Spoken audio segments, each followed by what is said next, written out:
Good morning everybody. आज हमारे channel ITI fitter M के माध्यम से plumbing tool, pipe wrench and chain pipe wrench के बारे में जानेंगे कि पाइप रिंच क्या है और चैन पाइप रिंच क्या है। तो पाइप रिंच ये विभिन्न आकारों में एडजस्टेबल पाइप रिंच होते हैं। इसे हम पाइप रिंच बोलते हैं जो एक प्लम्बिंग टूल है। तो प्लम्बिंग टूल क्या हो गया? जो ये हम लोग पाइप देख रहे हैं, तो पाइप को खोलने कसने के लिए जो टूल प्रयोग होता है उसे हम प्लम्बिंग टूल कहते हैं। और ये पाइप रिंच विभिन्न आकारों में एडजस्टेबल पाइप रिंच होते हैं। जैसे विभिन्न आकार, जैसे ये देख रहे हैं और ये देखिए, ये विभिन्न आकारों में है और एडजस्टेबल होते हैं। एडजस्टेबल मतलब इसे हम एडजस्ट कर सकते हैं। देखिए इसका जा आगे पीछे हो रहा है तो ये एडजस्टेबल होते हैं। पाइप रिंच को निम्न के लिए उपयोग किया जाता है।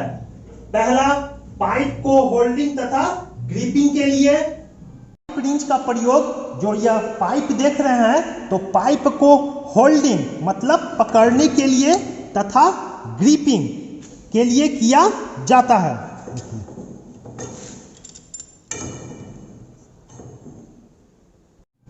दूसरा, पाइप तथा पाइप फिटिंग को असेंबलिंग तथा डिसमेंटलिंग के लिए। पाइप रिंच का प्रयोग पाइप, जो यह देख रहे हैं, पाइप तथा पाइप फिटिंग को असेंबली तथा डिसमेंटलिंग करने के लिए, मतलब इसे पाइप को कसने और खोलने के लिए पाइप रिंच का प्रयोग किया जाता है। जैसे यहाँ देखिए, इस पाइप को अगर हमें खोलना है तो पाइप रिंच के द्वारा हम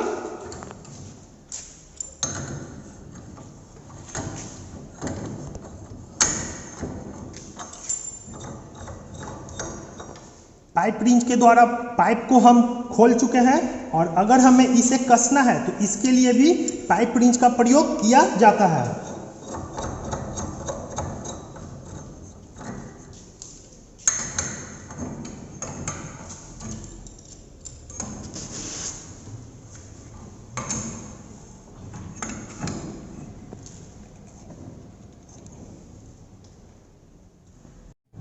प्रकार, पहला स्टील्सन पाइप रिंच। तो ये जो फिगर देख रहे हैं, तो इसी को हम स्टील्सन पाइप रिंच बोलते हैं। स्टील्सन पाइप रिंच को रफ हैंडलिंग तथा भारी कार्य को सहन करने के लिए हेवी ड्यूटी टूल के तरह डिजाइन किया गया है। हम स्टील्सन पाइप रिंच बोलते हैं। ये जो देख रहे हैं यह स्टील्सन पाइप रिंच है। स्टील्सन पाइप रिंच को रफ हैंडलिंग तथा भारी कार्य को सहन करने के लिए हेवी ड्यूटी टूल की तरह डिजाइन किया गया। इसका जो डिजाइन है वह हेवी ड्यूटी टूल की तरह डिजाइन किया गया है। इसके जा तुरंत तथा पॉजिटिव पकड़ देते हैं। ये जो स्टील्सन पाइप रिंच है, तो इसके जा, तो यहां हम देख रहे हैं, ये देखिए, इसी को हम जबड़ा बोलते हैं। स्टील्सन रिंच का यह जबड़ा है, ये देखिए। तो जो इसके जा है वह तुरंत तथा पॉजिटिव मतलब मजबूत पकड़ देते हैं। अगर हमें पाइप को कसना या खोलना हो तो इसके जा तुरंत पाइप में सेट हो जाते हैं, देखिए। और ये पॉजिटिव पकड़ मतलब मजबूत पकड़ देते हैं। इससे 15 mm से लेकर 50 mm व्यास के सभी पाइपों के लिए उपयोग किया जा सकता है। इसे 15 mm से लेकर 50 mm व्यास के सभी पाइपों के लिए उपयोग किया जाता है। जैसे ये देखिए 15 mm का पाइप है, तो इसे भी पकड़ने के लिए, और ये देखिए 25 mm का पाइप है, तो इसे भी पकड़ने के लिए प्रयोग किया जाता है। और ये 35 mm का है, इसे भी पकड़ने के लिए प्रयोग किया जाता है। और ये देखिए 50 mm का है, तो इसे भी पकड़ने के लिए प्रयोग किया जाता है। पाइप रिंच को पाइप के साइज के अनुसार चयन किया जाता है। स्टील्सन पाइप रिंच को पाइप के साइज के अनुसार चयन करना चाहिए। जैसे कि यहाँ देख रहे हैं इस पाइप का साइज छोटा है, तो इसके लिए हम छोटा पाइप रिंच ही प्रयोग करेंगे, न कि बड़ा वाला। और इससे अगर ये देखिए बड़ा है पाइप, तो इसके लिए इससे बड़ा पाइप रिंच का प्रयोग करेंगे। और इससे बड़ा पाइप है, जैसे यहाँ हम देख रहे हैं ये बड़ा पाइप है, तो इसके लिए भी बड़ा स्टील्सन पाइप रिंच का प्रयोग करेंगे। तो यही चीज बोला जा रहा है कि पाइप रिंच को, जो यह पाइप रिंच है, पाइप रिंच को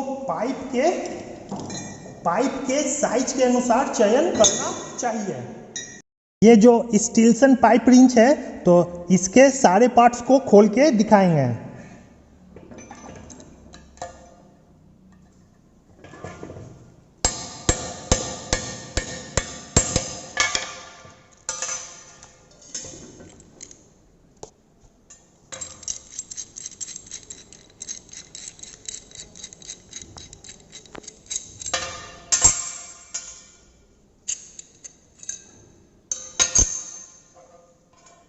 तो ये स्टील्सन पाइप रिंच के सभी पार्ट्स है। पार्ट्स, पहला पीवोट। तो ये जो देख रहे हैं इसे हम पीवोट बोलते हैं। तो ये भाग यहाँ पे सेट होता है, तो इसी को हम पीवोट बोलते हैं। और पीवोट में एक होल होता है, और होल में एक पिन भी होता है, और इस पिन को भी हम पीवोट बोलते हैं। मतलब इस होल में जो पिन लगता है उसे भी पीवोट बोलते हैं, और ये जो एक बॉक्स नुमा है जो खोखला होता है इसे भी पीवोट बोलते हैं। स्टील्सन पाइप रिंच के पार्ट्स, तो पहला है पीवोट। तो ये जो देख रहे हैं इसी को हम पीवोट बोलते हैं। तो यहाँ हम देख रहे हैं, देखिए ये हो गया, और ये जो है इसे हम पीवोट बोलते हैं। दूसरा स्प्रिंग। तो यहां पे स्प्रिंग लगा होता है। तीसरा स्प्रिंग, तो यहां पर भी एक दूसरा स्प्रिंग लगा होता है। स्प्रिंग, तो ये देखिए एक स्प्रिंग यहां पे होता है और एक स्प्रिंग यहां पे होता है। तो यहाँ हम देख सकते हैं कि एक स्प्रिंग, ये जो देख रहे हैं एक स्प्रिंग ऊपर लगा हुआ है और एक स्प्रिंग ये देखिए नीचे लगा हुआ है। तो इसी को हम स्प्रिंग बोलते हैं। चौथा हैंडल और लीवर। तो इसे हम हैंडल या लीवर बोलते हैं। हैंडल या लीवर, तो ये जो देख रहे हैं इसी को हम हैंडल या लीवर बोलते हैं। ये देखिए, तो ये हो गया हैंडल या लीवर। पांचवा एडजस्टिंग नट। तो इसे हम एडजस्टिंग नट बोलते हैं। एडजस्टिंग नट, तो ये जो देख रहे हैं इसी को हम एडजस्टिंग नट बोलते हैं। ये देखिए ये हो गया एडजस्टिंग नट।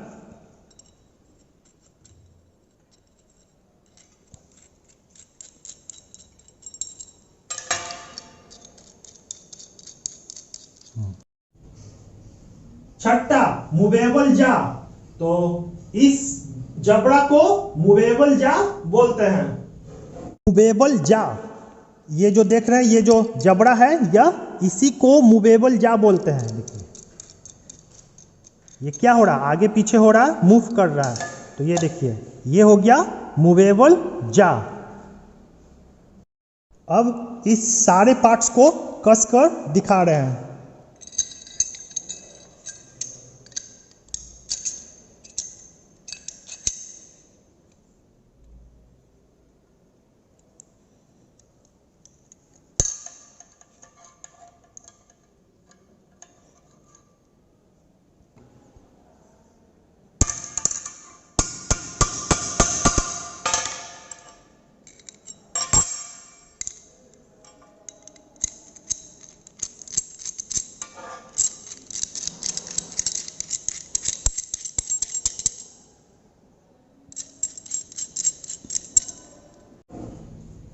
पाइप रिंच का उपयोग करते समय जा वर्क पीस के पूरी गहराई पे रखा जाना चाहिए, फिर एडजस्टिंग नट के द्वारा टाइट किया जाना चाहिए। पाइप रिंच का उपयोग करते समय जा जो इसके जा है, तो इसके जा मतलब जबड़ा को वर्क पीस के पूरी गहराई, जो यह पाइप वर्क पीस है तो इसकी पूरी गहराई में रखना चाहिए। देखिए पूरी गहराई पे रखना चाहिए और फिर जो ये एडजस्टिंग नट है, एडजस्टिंग नट के द्वारा टाइट किया जाना चाहिए। देखिए फिर इसे टाइट करना चाहिए इस प्रकार।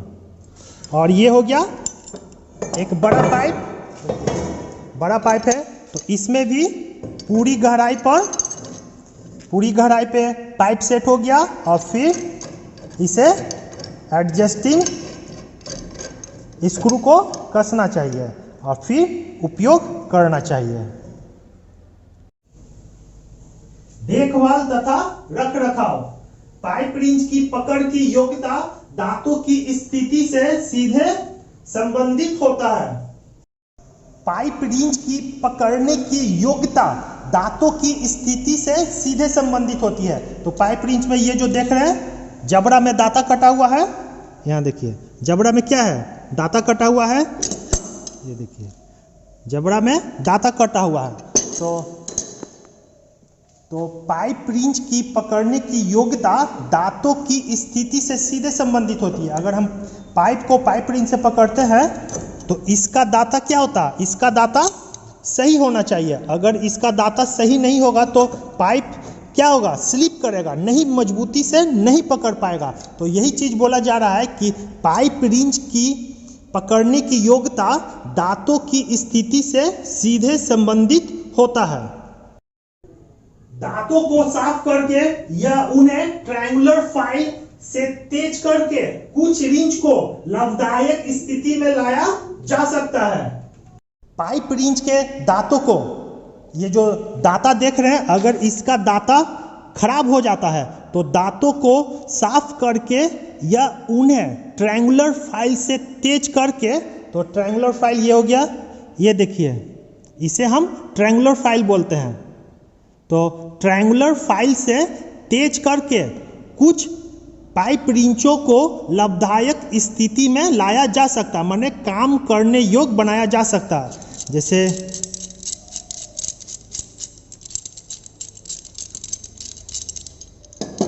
अगर इसका दांता खराब हो गया हो तो इसे 22 पे बांधे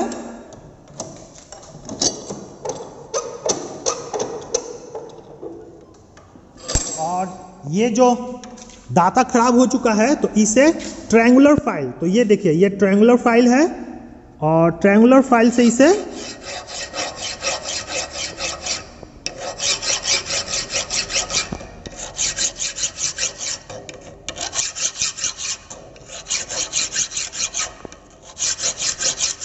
तो यहाँ हम क्या कर रहे हैं, जो इसका दांता खराब हो चुका है तो खराब दांते को ट्रायंगुलर फाइल से फिनिश किए हैं, माने इसके दांता को तेज किए हैं।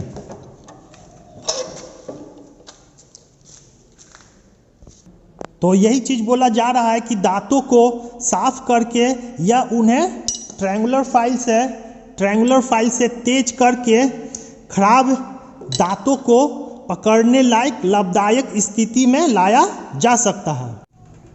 जंग से बचने के लिए एडजस्टिंग नट में समय समय पे तेल डालना चाहिए। जंग से बचाने के लिए एडजस्टमेंट नट, तो ये जो देख रहे हैं एडजस्टिंग नट में समय समय पर तेल डालना चाहिए।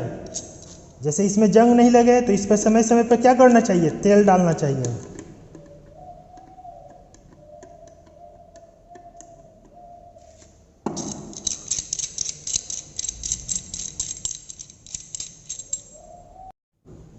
दूसरा चैन पाइप रिंच, तो ये जो चित्र देख रहे हैं चैन पाइप रिंच का है।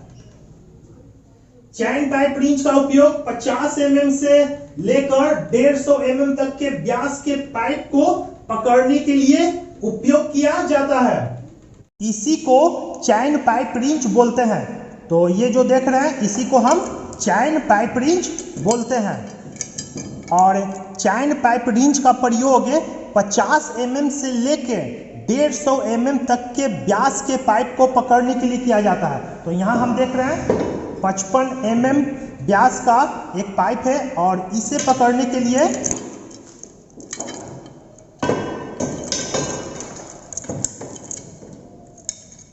चैन पाइप रिंच का प्रयोग किया गया है। चैन पाइप रिंच का अनुप्रयोग। पहला, चैन पाइप रिंच का उपयोग करने के लिए इसके हेड को पाइप पर रखा जाता है, फिर चैन को पाइप के परिधि के चारों तरफ खींचा जाता है और फिर चैन को हेड के सेंटर में बने बड़े दांतों के साथ इंगेज किया जाता है। ये जो चैन पाइप रिंच है, तो चैन पाइप रिंच का उपयोग करने के लिए इसके हेड को, तो ये जो देख रहे हैं इसका हेड है, इसके हेड को पाइप पर रखा जाता है। तो यहाँ हम देख रहे हैं इसके हेड को कहाँ रखे हैं, पाइप पे। इसके हेड को पाइप पे रखा जाता है और फिर चैन को, जो यह चैन है, चैन को पाइप के परिधि के चारों तरफ खींचा जाता है। तो यहाँ देखिए क्या कर रहे हैं, चैन को पाइप के परिधि के चारों तरफ खींचा जाता है और फिर चैन को हेड के सेंटर में बने बड़े दांते, तो यहाँ हम देख रहे हैं हेड के सेंटर में बने बड़े दांते, ये जो देख रहे हैं ये दोनों ये बड़े दांते हैं। तो बड़े दांते के साथ चैन को क्या करते हैं, इंगेज करते हैं, फंसाते हैं। तो यह देखिए, तो यहाँ हम देख रहे हैं, तो यहाँ क्या है, दांतों के साथ चैन क्या हो गया, फंस गया। तो इस तरह चैन पाइप रिंच से हम किसी पाइप को पकड़ते हैं। चित्र में एरो के द्वारा संकेत की गई दिशा, तो यहाँ हम देख रहे हैं चित्र में एरो के द्वारा संकेत की गई दिशा में लीवर का मूवमेंट हेड के दांतेदार किनारा को मजबूत पकड़ देते हुए पाइप के साथ मजबूती से बेज मतलब अटकाता है, बनाते हैं। यहाँ हम देख रहे हैं कि लीवर के, तो ये जो देख रहे हैं चैन पाइप रिंच का ये लीवर है, ठीक है। तो लीवर का मूवमेंट हेड के, जो यह हेड है, हेड के दांतेदार किनारा, तो यहाँ हम देख रहे हैं यह दांतेदार किनारा है, ये देखिए दांतेदार किनारा। तो हेड के दांतेदार किनारा को मजबूत पकड़ देते हुए पाइप के साथ मजबूती से बेज बनाते हैं। तो बेज बनाते हैं मतलब मजबूती से अटका देते हैं,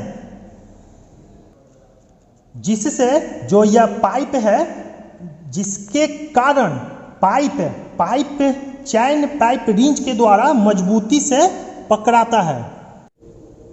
चैन पाइप रिंच एक हेवी ग्रिपिंग टूल है तथा इसे 50 mm से कम व्यास के पाइप के लिए उपयोग नहीं करना चाहिए।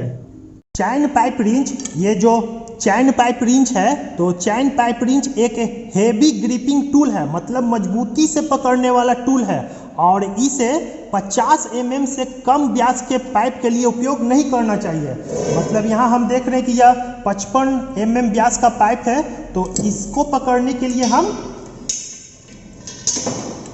चैन पाइप रिंच का प्रयोग कर सकते हैं, लेकिन 50 mm से कम व्यास के पाइप के लिए इसे उपयोग नहीं करना चाहिए। जब चैन रिंच उपयोग में न हो तब उसके कर्तन किनारे पर तेल या ग्रीस लगा देना चाहिए। चैन पाइप रिंच का उपयोग नहीं हो तब उसके कटिंग एज, तो ये जो देख रहे हैं कटिंग एज, ये देखिए ये क्या है, कटिंग एज पे तेल या ग्रीस लगाएं। उपयोग नहीं हो रहा तो इस पे क्या कर रहे हैं हम, तेल लगाएं या ग्रीस। तो ये जो देख रहे हैं यह ग्रीस है, या ग्रीस लगाएं जब उपयोग में ना हो।